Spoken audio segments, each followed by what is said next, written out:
ચાલો અડદિયા પાક ખાવા આવી જાઓ.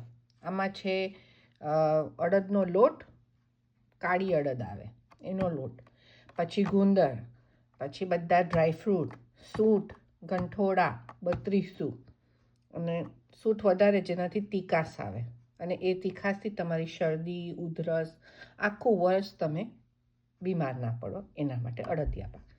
આ છે મેથી પાક. મેથી પાકમાં મેથી, અડદનો લોટ, આમાંય બત્રીસું, અને આ ખાંડમાં બનાવેલો હોય છે.